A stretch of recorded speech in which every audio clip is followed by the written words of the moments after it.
From New York Times Opinion, this is The Ezra Klein Show.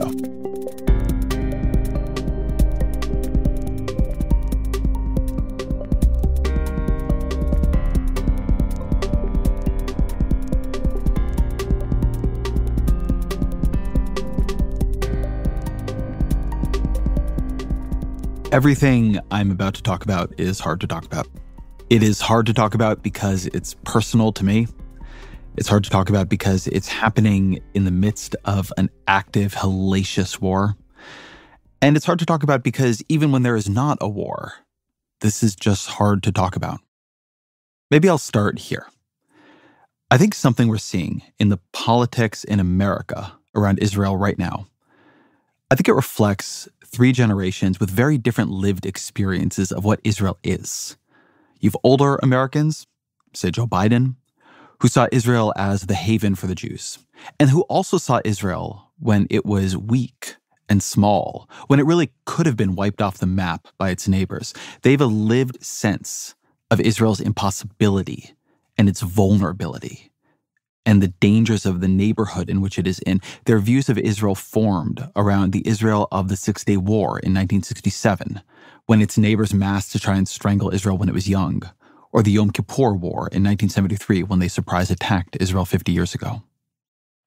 Their views of Israel formed around Israel's war for independence, around the Six-Day War in 1967 when its neighbors massed to try and strangle Israel when it was young, around the Yom Kippur War in 1973 when they surprise attacked.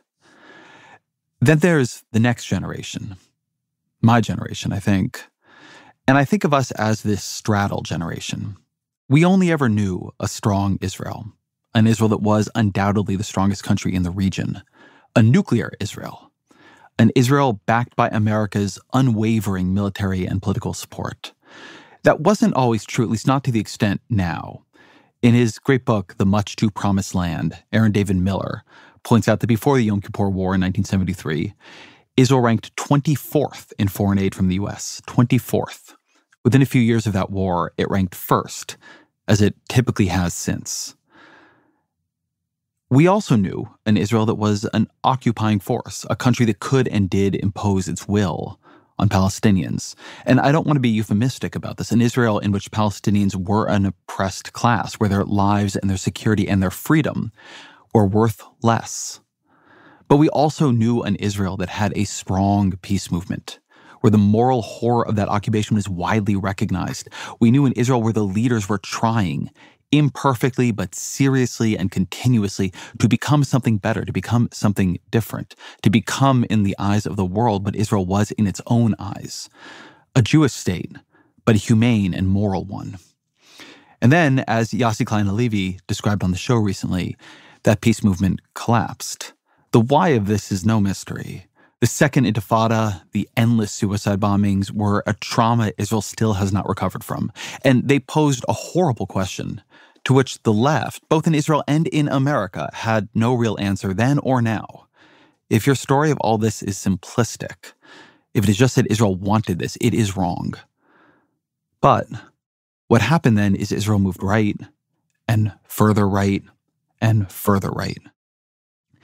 Extremists, once on the margin of Israeli politics and society, became cabinet ministers and coalition members. The settlers in the West Bank ran wild, functionally annexing more and more territory, sometimes violently, territory that was meant to be returned to Palestinians, and doing so with the backing of the Israeli state, doing so in a way that made a two-state solution look less and less possible.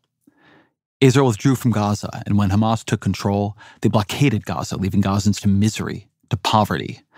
Israel stopped trying to become something other than an occupier nation.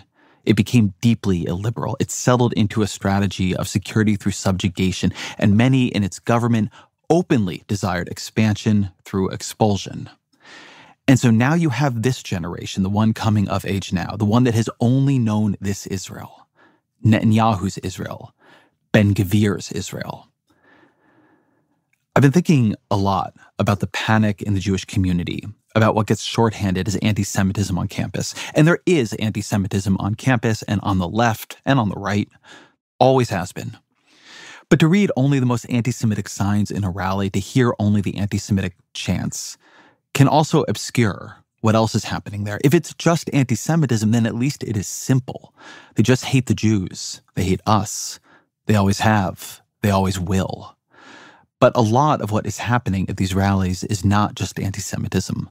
A lot of it is a generation that has only known Israel as a strong nation oppressing a weak people. They never knew a weak Israel. They never knew an Israel whose leaders sought peace, showed up to negotiate deals, who wanted something better.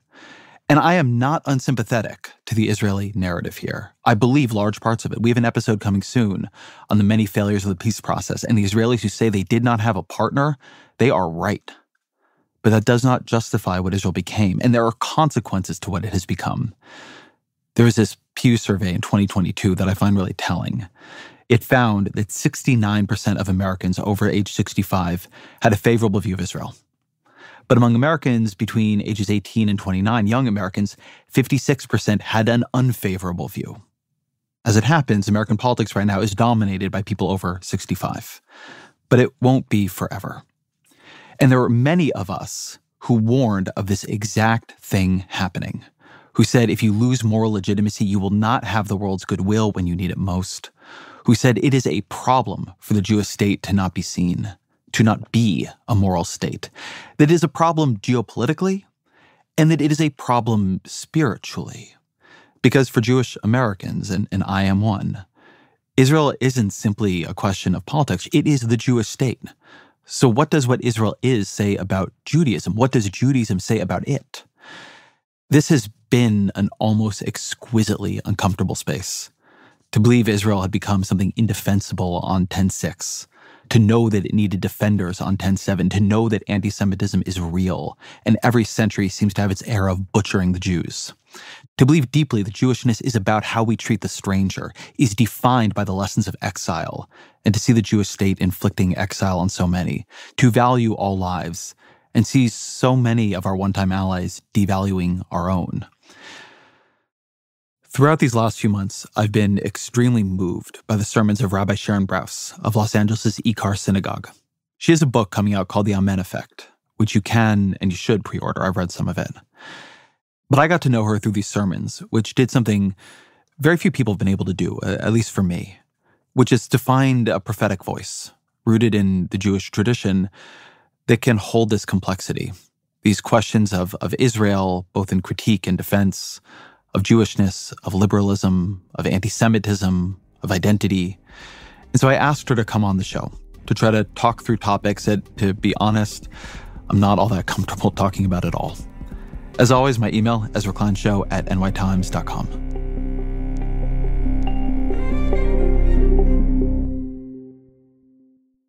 Rabbi Sharon Brous, welcome to the show. Thank you, Ezra. It's good to be with you. So on Yom Kippur this year, September 25th, a few weeks before Hamas's attack on Israel, you gave this searing sermon about Israel's occupation and its increasingly right-wing government and what it is becoming. And I'm just going to play a clip of it here.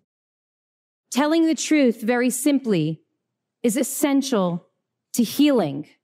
We must tell the truth about what is happening, where we are, and how we got here.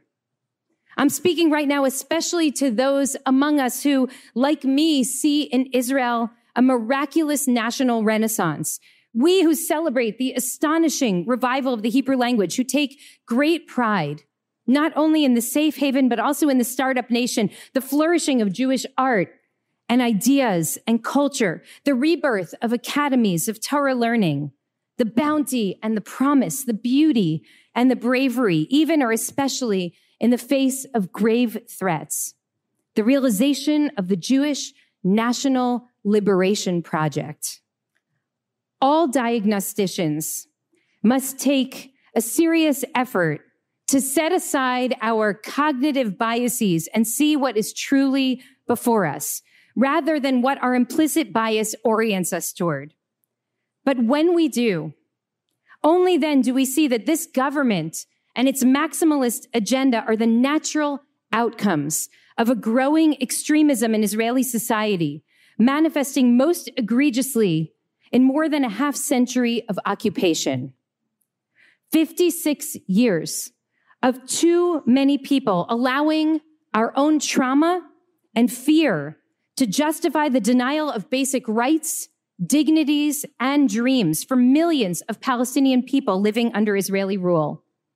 Decades of justifying an unjustifiable status quo as the only reasonable response to the failures and missteps of Palestinian leadership and the violence of Palestinian extremists. Many of us have spent years trying not to look. We don't know because we don't want to know, because the world is sometimes cruel and unfair to Jews, and yes, delivers to Israel disproportionate opprobrium among all the bad state actors. We don't want to know because we don't want to fuel antisemitism, because accepting the reality of Palestinian suffering under Israeli rule means accepting that the Jewish people can be not only victims, but also victimizers. That's not the kind of sermon you hear in a typical American synagogue. I mean, not now, of course, but not before October 7th either, and particularly not on Yom Kippur. So why did you decide to make that your sermon? Israel was the great dream that the Jewish people held through 2,000 years of exile and oppression and persecution and pogrom and ultimately genocide, that there could be a place in this world where the Jewish people could be safe and where our Jewish values could actually thrive, not only behind the doors of the synagogue or the Beit Midrash, the study hall or the schools, but actually in the public square. And in many ways, the establishment of the State of Israel was miraculous for that reason. And it's precisely because I think it matters so much that I'm so deeply worried about the ways that these growing illiberal trends, these growing undemocratic and un-Jewish trends in Israel are actually undermining that dream. And my call was, as an American rabbi and speaking to an American Jewish community, what is our responsibility? Are we to stay on the sidelines here and essentially just kind of keep our mouths shut? Or must we cry out in a time of moral crisis when our own families and friends and colleagues in Israel are essentially begging us to step into the fray? And obviously, I come out on the side that, yes, this is our central obligation.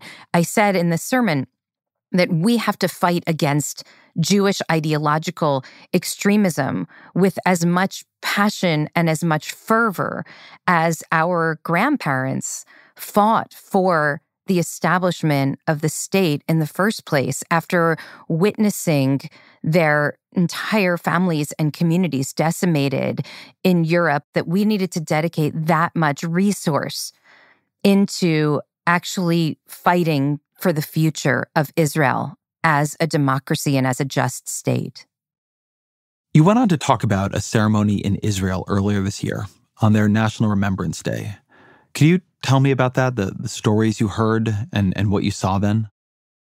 So for the past many years, Israeli Jews and Palestinian citizens of Israel and Palestinians living in the West Bank who have lost loved ones in their immediate family, they have formed an organization where they come together to share their grief. And for the past several years, they have met on Yom HaZikaron, on Israel's Day of Remembrance. This is a really sad day in Israel. The whole country essentially stops in order to grieve those people who died since the founding of the state, whether serving in the IDF or through acts of terror, other acts of violence. And the idea behind the joint commemoration is that if we are going to live as neighbors, we have to learn how to share our grief so that we can collectively build a shared society and a shared future. So one of the stories that was shared was by a man named Adel Abu Badawiya, who told about this terrible tragedy that had happened years ago. He lived in Jenin with his family, and the IDF came into Jenin for some action. The children of the refugee camp where they lived all fled when the soldiers came in. And his little brother Majed was 5 years old at the time and was really terrified of the soldiers and ran away. And the family afterwards couldn't find the little boy for many hours, and they were searching everywhere for him. And finally, they discovered his body in a refrigerator. In his terror, he had hidden there in order to escape these soldiers, and then he couldn't get out, and he died in the refrigerator. It's just a terribly tragic, awful, awful story.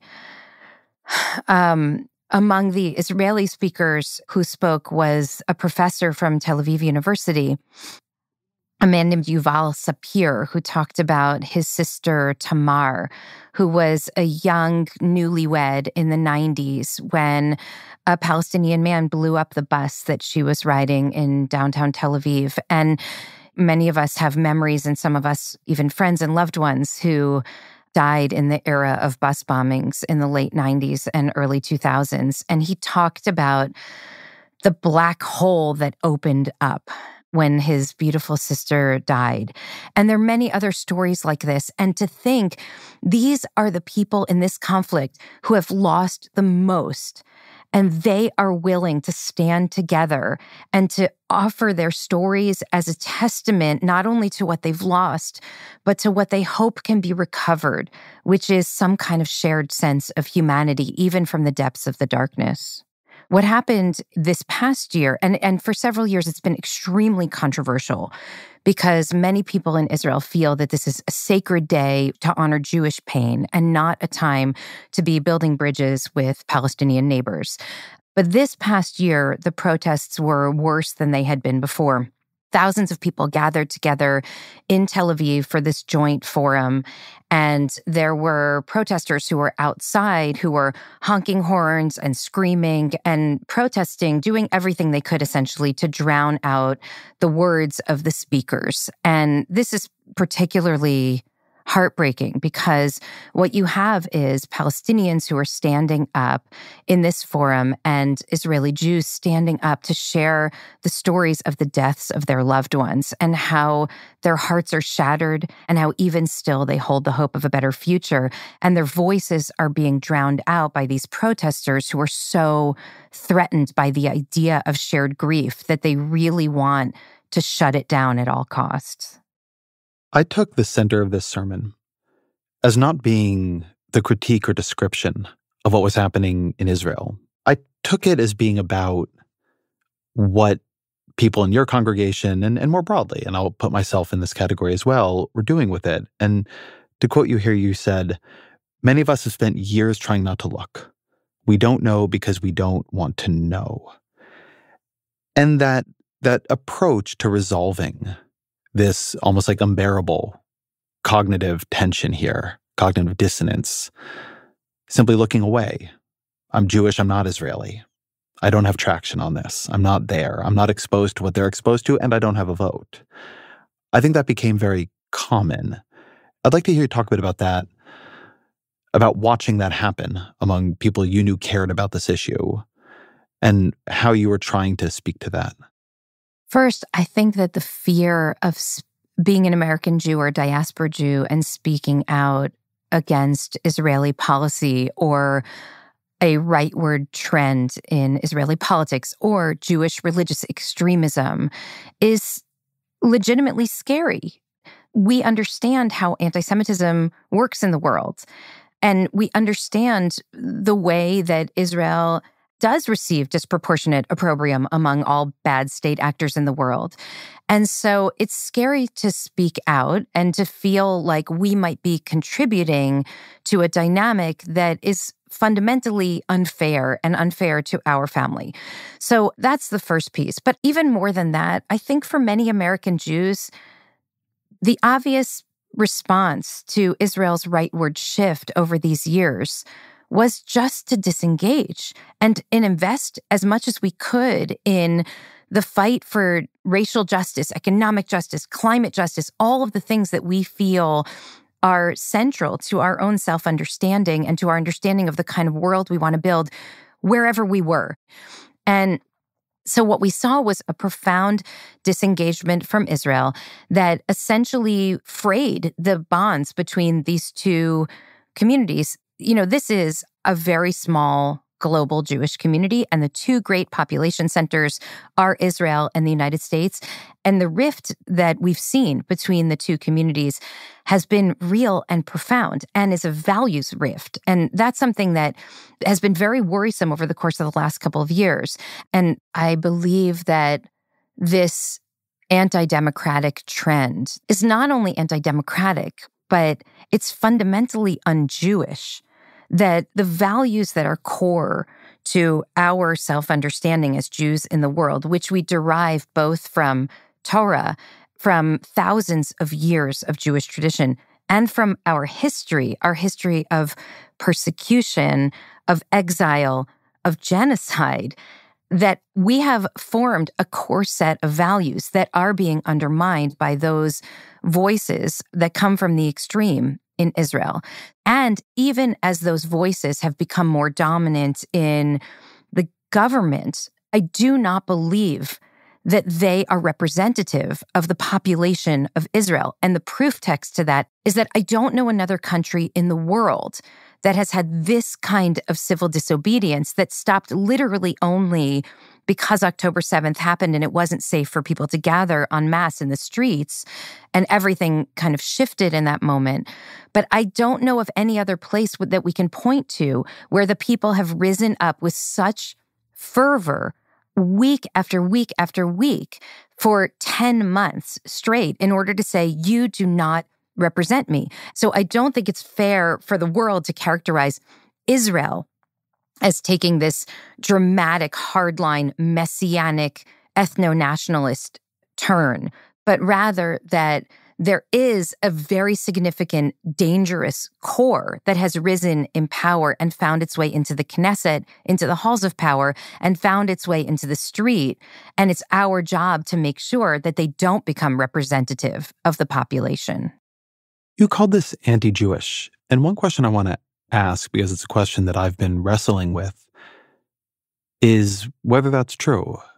When you look at Israel, it's the most observant, the most religious Israelis who are the most comfortable turning Israel into this entity that you fear, that I fear, that many of them see, the religion that we share, although understand differently, as a call for conquering biblical lands, as a demand for a kind of strength and sword.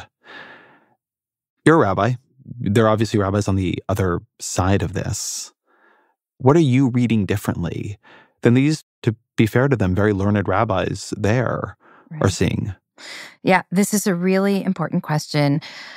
Every person of faith is engaging in an act of interpretation and choosing what text to prioritize and how to read and interpret those texts. And my choice is to read that the first and most important thing that we learn about human beings in the beginning of the book of Genesis is that all human beings are created b'tselem Elohim, in God's own image. And the way that our rabbis read that 2,000 years ago was that every single person has infinite worth, that all people are fundamentally equal, and that every single human life has something unique to contribute in this world. That is the core premise, the starting point for my faith and for my religious life. And I didn't derive that from some 1990s, feminist rereading of the tradition. That comes from the book of Genesis, chapter 1. And then if you take a step back and look at the 5 books of Moses, if you look at our core sacred literature, the Torah, you see that 4 of the 5 books of the Torah are dedicated to the experience of our people, the Israelites, walking from out of degradation and enslavement and barbarity and human cruelty toward the promised land on a quest to build a just society. And that story, that core narrative, lives at the heart of every Jewish ritual, every single Jewish holiday. It is at the heart of our prayer services. There's not a morning, afternoon, or evening prayer where we don't recall the Exodus from Egypt. And it is delivered not only as a narrative, but a narrative that is tied to specific moral action. which is, you were strangers in the land of Egypt. Do not oppress the stranger. You were strangers in the land of Egypt. You know the heart of the stranger. And you were strangers in the land of Egypt. You must love the stranger, protect the stranger. And that is the source of my Jewish faith. Maybe I am reading our tradition wrong, and those extremist messianic figures deep in the West Bank who are teaching soldiers that they need to wipe out the enemy. Maybe they're right and I'm wrong. If that's the case, I will have a very hard and honest conversation with the Holy One on the Day of Judgment. Something you said a minute ago has to do with the experience of Jewishness, which is very important to the way I understand both the tradition and its teaching, that Jews are an exile people. Jewishness is religion formed out of displacement and oppression. And over the past decade, 15 years, after the collapse of the Israeli left, after the collapse of the peace process, and I don't take anything away from how difficult and terrifying it is or was to be in Israel in this period, and how confusing it is to know what to do next when peace offers were met with violence. But to settle into a kind of comfort with becoming the inflictor of displacement and oppression while still being the sole Jewish state, it made me wonder a lot about what this all meant. If you were to say what makes, I think, Jewish people or Jewish thinking exceptional, I think it had a lot to do with those lessons of exile that's so core to the tradition. And then when it came to it, when fear and strength collided with one another, they didn't seem to make us act any differently than anyone else through history would have. Well, I think there are two great lessons from history. One is eventually, in essentially any historical context, at some point, live long enough in a place and eventually the Jews will be excommunicated, exiled, pogromed, persecuted, or genocided. And forgive me, I mean, not to grossly oversimplify Jewish history, but there are trend lines that we have to notice here. So what we learned from that, on one hand, the Torah explicitly demands that we learn from that experience in Mitzrayim, in Egypt. You know what it's like to be the oppressed minority. That is built into your self-understanding. Bring that with you wherever you go, whether that's to Los Angeles or to Brooklyn or to Paris or to Tel Aviv. So that's one side of the message. The other side is, if I am not for myself, who will be for me? The fact that Jews have suffered so profoundly, historically, in so many places, across so much time, has taught our people that the world is a hostile place that doesn't actually care about Jewish life. Sometimes that hatred of Jews will be overt. Sometimes it will be latent. Eventually, it almost always surfaces. And there's a very deep psychic trauma that comes from holding that history. I can frame the tension in another way, which is there is an entrenched Jewish mentality that comes from the book of Numbers, Am levadad yishkon, that we are a people that dwells alone and apart, that the world does not understand us and never really will, fundamentally, and therefore we need to do what needs to be done. That's also a lesson from history. Or on the other side, the lesson of lo tov hayat adam levado. It's not good for a person or for a people to be alone in the world. And our work in the world is to be bound up in the bonds of life. And that's another tension that I think appears in the Jewish community. Do we see ourselves as fundamentally alone and therefore primarily responsible for taking care of ourselves? Do we see ourselves as fundamentally a part of humanity and therefore see ourselves as responsible for building a better world for everyone? And what happens when those two values seem to be in conflict with one another?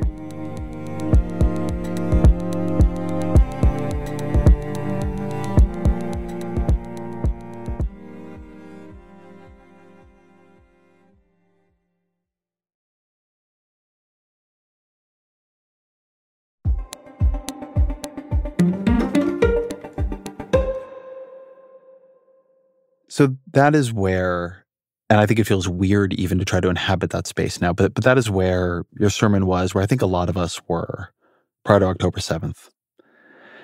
Then push forward a few weeks. Hamas attacks and kills 1,200 people in Israel, takes hundreds more hostage. There are social media videos of the most astonishingly traumatic executions of Jewish people that I think any of us have seen in modernity. And there's also at the same time this explosion of rationalization of it, of justification for it. And this is where I began paying attention to your sermons in this period, because somebody sent me one of yours that talked about what you call the existential loneliness of the Jew in that moment. So what was that loneliness?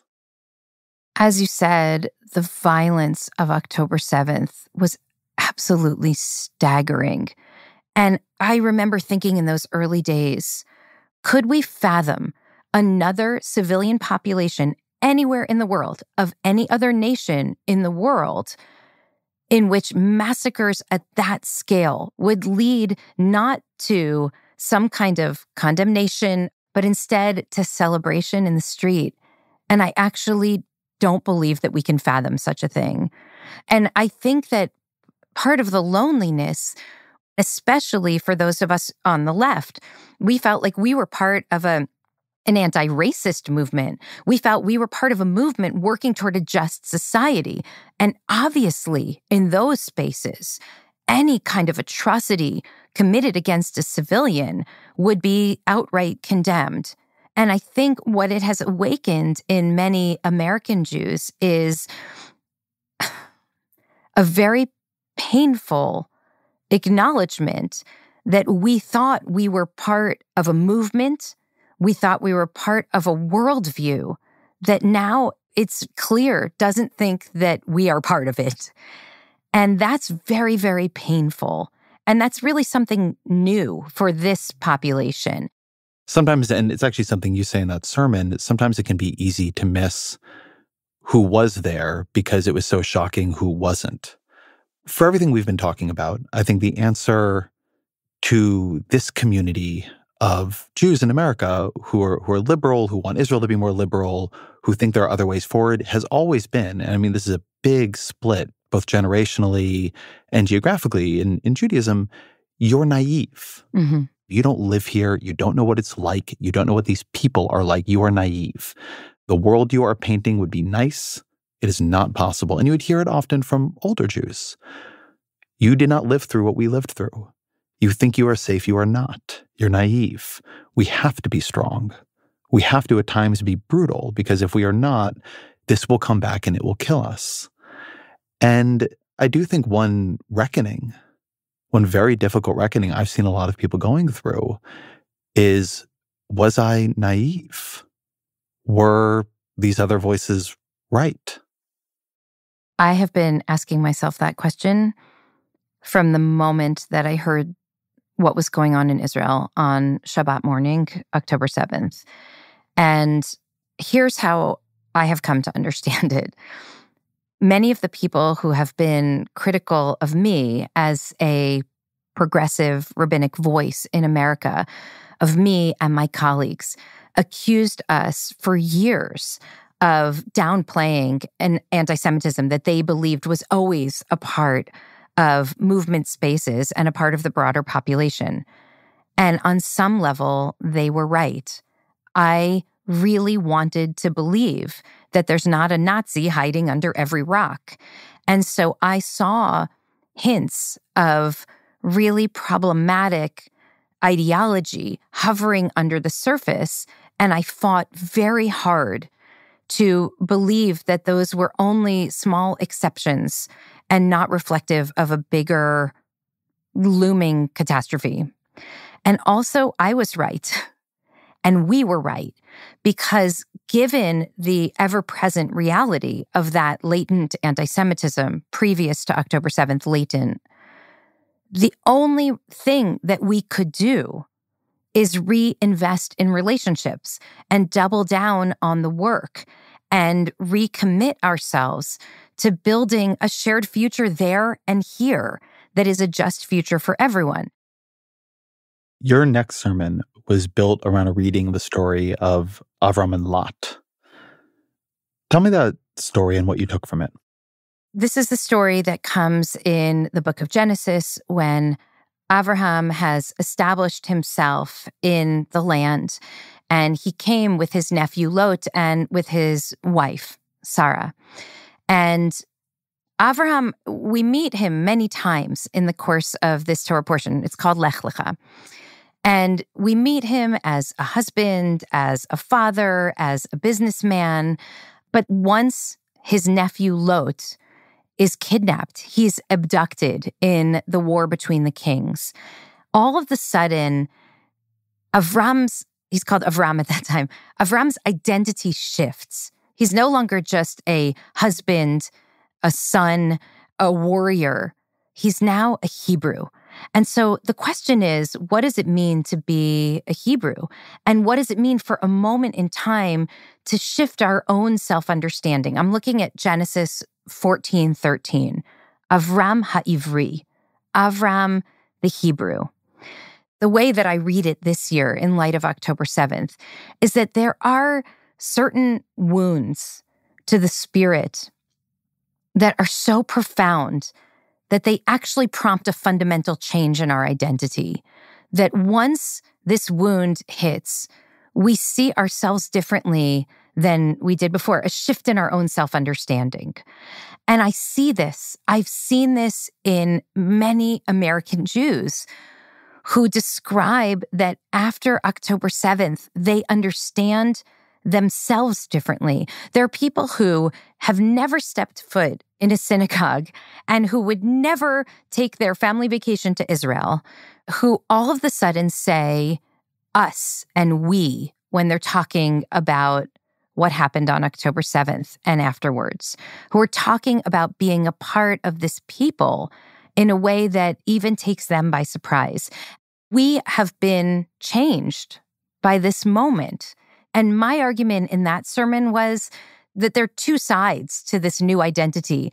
There certainly were for Avram. One side is he realizes how profoundly attached he actually is to his family. And for the sake of the story, let me remind us that Avram and Lot are a little bit estranged from each other. And even still, his estranged family being taken captive awakened something in him that helped him understand that he was responsible. He was the one who was responsible for getting Lot back from captivity, which he ultimately does. He's able to bring Lot and all the other captives back. And there's another element to the identity of the Ivri. So right after Lot returns home, the text says, Al tira Avram. God says to Abraham in Genesis chapter 15, verse 1, don't be afraid, Avram. And it's kind of a funny thing for the Torah to be saying, don't be afraid, because what would he be afraid of? He just won the war. The war is over. He's back in peacetime now. His nephew is home safely. Why would he be afraid? And the rabbis say, and this is 2,000 years ago, he was afraid because maybe there was one righteous innocent among the people that he killed in order to get his captive nephew home. And so what I understand about the identity of the Hebrew, to be an Ivri, is to understand the depth of connection, obligation, responsibility that we have to our family, even our estranged family. And at the same time, to live with the constant awareness that our actions could cause great harm to others. And our work in the world as descendants of Abraham is to do everything in our power to minimize harm to other people. And that felt like the call of this moment for me.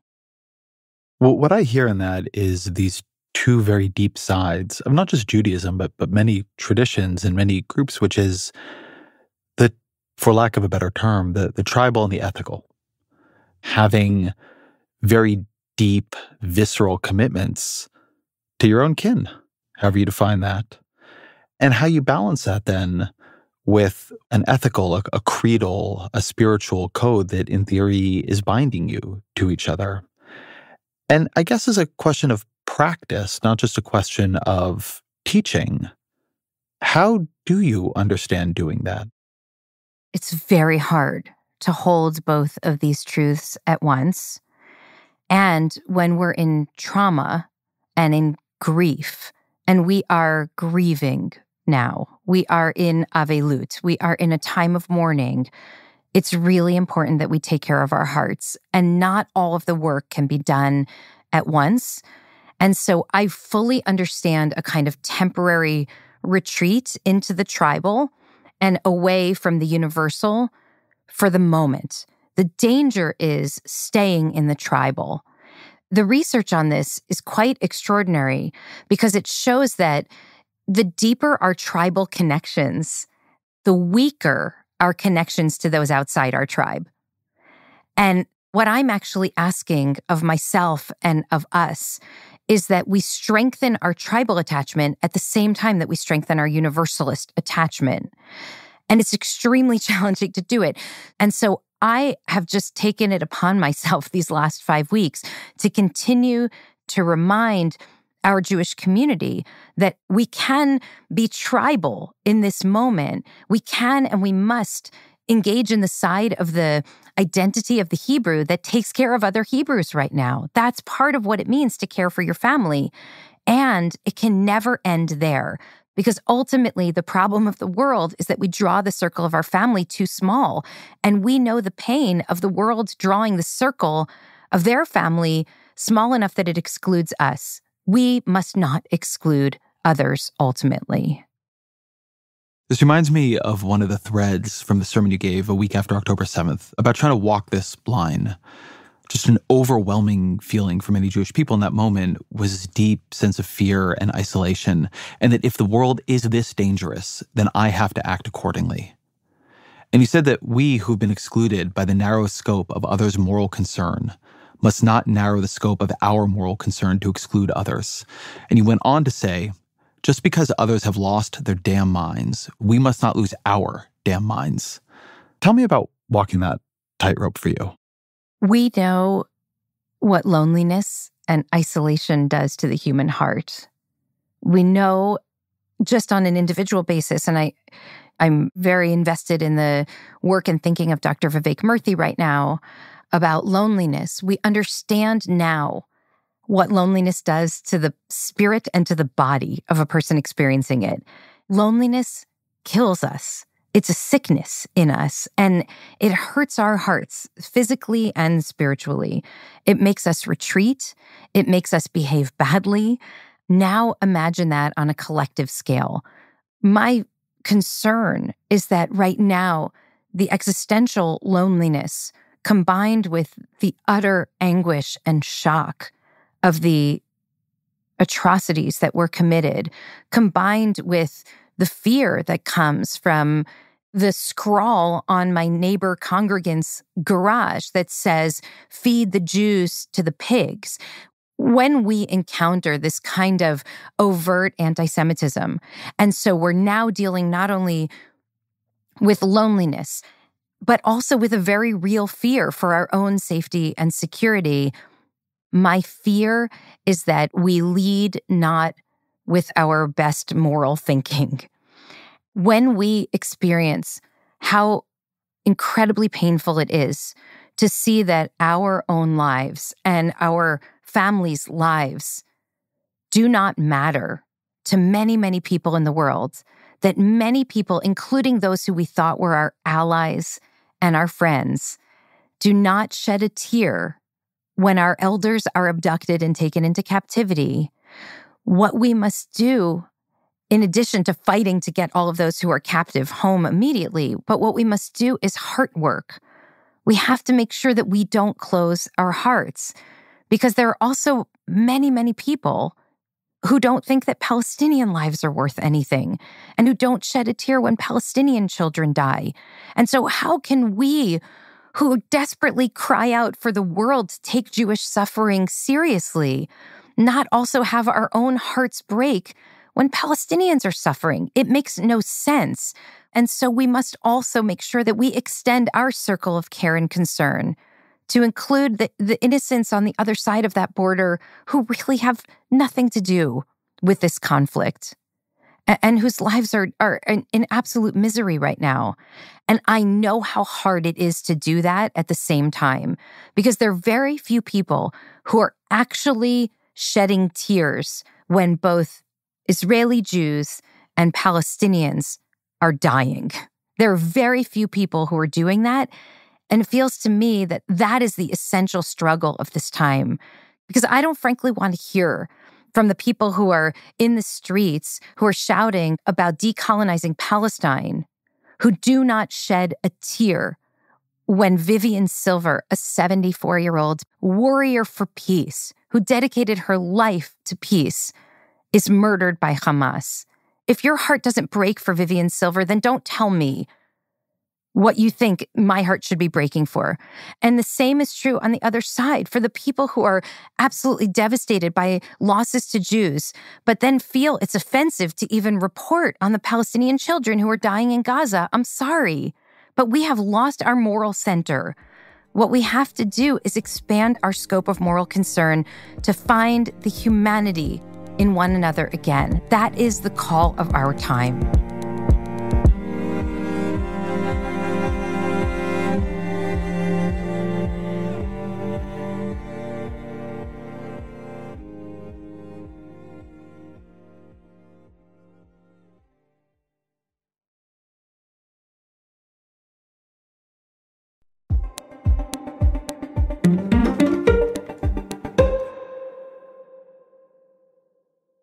You talked about going to Israel shortly after the attacks and bearing what you called sacred witness.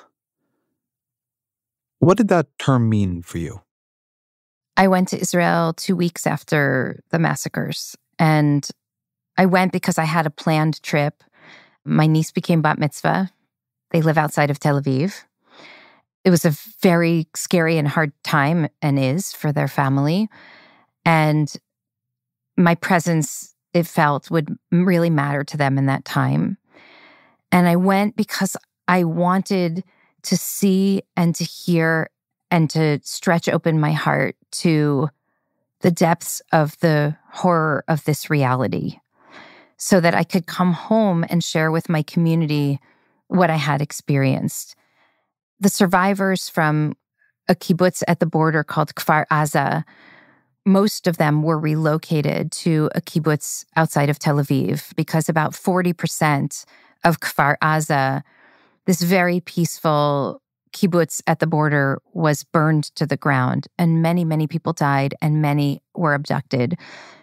And so I went to this kibbutz and I walked around the place in order to speak with and meet with survivors, people who had themselves barely made it out alive. And almost every person there had lost at least one immediate family member, and many had family members who were in Gaza abducted. And as I speak about in the sermon, I was toured around this site by two guides who showed me these picnic blankets surrounded by maybe 10 or so people sitting in plastic chairs. And one of the guides said, "This is Shiva." And then the other guide corrected him and said, "Shivot." This is many Shivas happening all at once. And there were about 100 Shivas. A Shiva is a house of mourning. It's when, after a loved one dies, friends and family come over to sit and tell stories and comfort the bereaved. And in this case, from this community, there were hundreds of people experiencing the death of immediate loved ones all at once. I felt when I walked around this kibbutz that I was in a DP camp after the Shoah, after the Holocaust. The depth of human suffering, people walking around with bandages around their heads, bandages through their hands, because many of them had been locked in the safe room for up to 35 hours, waiting for the IDF to come and rescue them. And Hamas had shot through the doors, and so many of them had their hands shattered. Just looking at the depth of sorrow and human suffering was profoundly humbling. And I felt it was important for me to see it and experience it and to have my heart broken again and again by hearing stories that people were sharing so that I could share back here that perspective with my community. This felt to me like the connecting thread of these three sermons, going back to the one about Israel's government before the Hamas attacks, that in each of them, I saw at its core an argument about the importance, at least right now, as a political act of simply bearing witness, of not just looking, but seeing, of not turning away from what was really happening in Israel, not turning away from what was really happening in the antisemitism and cruelty of the response many had to Hamas's attacks, of then not looking away from how complex this was all going to be and is to hold and to navigate. And so I wanted to ask you about that idea of bearing witness, of seeing, of holding as a political and spiritual practice. So there is a Mishnah, an ancient rabbinic text in the code of law that was codified 2,000 years ago, that tells the story of what would happen when the people used to go up to the Temple Mount in Jerusalem. And imagine Mecca, like hundreds of thousands of people coming at once on a kind of sacred pilgrimage to Jerusalem. They would ascend the steps to the Temple Mount, and then they would go through this arched entryway, and they would turn to the right, and they would circle around the perimeter of this courtyard, and then they would exit essentially right where they had come in. Except, the Mishnah says, for someone who's brokenhearted. That person would go up to Jerusalem, they would ascend the steps, walk through the arched entryway, but they would turn to the left. And every single person who would pass them coming from the right would have to stop and ask this simple question, Malach, what happened to you? And then the person would say, I'm brokenhearted. My loved one just died. I'm worried sick about my kid. I found a lump. And the people who are walking from right to left would have to stop and offer a blessing before they could continue on their pilgrimage. And I just want to think about how profound the insight is in this ancient ritual, because if you spend your whole life dreaming of going up on this sacred pilgrimage to the holiest site, the holiest place on the holiest days, and doing your circle around the courtyard, the last thing in the world you want to do is stop and ask the poor guy who's coming toward you, are you okay? What's your story? What's going on with you? And yet, central to your religious obligation, in fact, the only religious obligation you have that day, is precisely to see this other person in their suffering, to ask them what their story is, and then to give them a blessing. And if you're broken, shattered, the last thing you want to do is show up in this space with all of these people and go against the current in such a public and visible way, and yet you're obligated to do that. And so I think the rabbis kind of captured this very sacred and profound psychological and spiritual tool for us, which is to say, when we are suffering and when we're hurting, we need to be seen by other people. We need somebody to say, tell me about your pain, help me understand what's going on for you, and we need to be blessed. And that's why the loneliness of this moment feels so profound for so many Jews, because we feel like, wait, we often ask people, tell me about your pain, tell me about your suffering, how can I be a good ally? How can I stand with you in solidarity? Why aren't people asking us? And it's a reminder for us that we have to reinforce our commitment to living in a world in which we can see each other in our pain. And when we're walking from right to left because we're okay that day, not to turn our eyes away and our hearts away from the poor person who's walking toward us who's broken that day. Otherwise, our humanity is lost to us. And it doesn't only hurt the person who's broken. It hurts the whole society. It frankly hurts our democracy. It endangers our democracy when we're unable to actually engage one another's pain because we feel that our cause is so righteous, our work is so holy, so important that we're going to keep circling from the right, even though there are all these people who are quietly walking in the other direction saying, please see me. I'm hurting right now and I need you to help me in this moment of my pain. I need you to help me by bearing sacred witness to my heartache in this moment. That's very beautiful. And then always our final question. What are 3 books you'd recommend to the audience? The first is Abraham Joshua Heschel's seminal work, The Prophets, which for me in the course of my rabbinate was an absolutely transformative book to help me understand not only our prophetic tradition, but really what's demanded of us in a time of moral crisis. And it's a book that I think about literally every day. The second is John O'Donohue's book, To Bless the Space Between Us. It is just sublime and beautiful and enchanting and reminds me of my own humanity and of other people's, of our ability to bless each other with love. And he says, we've fallen out of belonging. What does it mean to create a new reality in which we really understand how much we belong to one another? And the third, I would say, is a novel written by Yajiasi, Homegoing, which I really think is one of the best novels I've ever read. It is this epic story of generations of the descendants of 2 sisters from Ghana, the impact of violence and enslavement and multi-generational trauma. And it's really also a story of hope and survival. And I've read it many times. And each time I have this sense, I'm so honored to be turning these pages right now and taking in this story. So those are my 3 today. Rabbi Sharon Brous, thank you very much. Thank you, Ezra.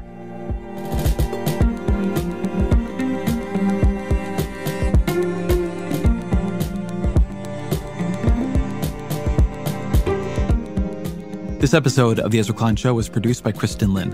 Fact-checking by Michelle Harris with Mary Marge Locker and Kate Sinclair. Our senior engineer is Jeff Geld. Our senior editor is Claire Gordon. The show's production team also includes Emma Falgau and Roland Hu.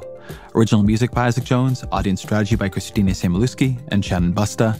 The executive producer of New York Times Opinion Audio is Andy Rose Strasser, and special thanks to Sonia Herrero.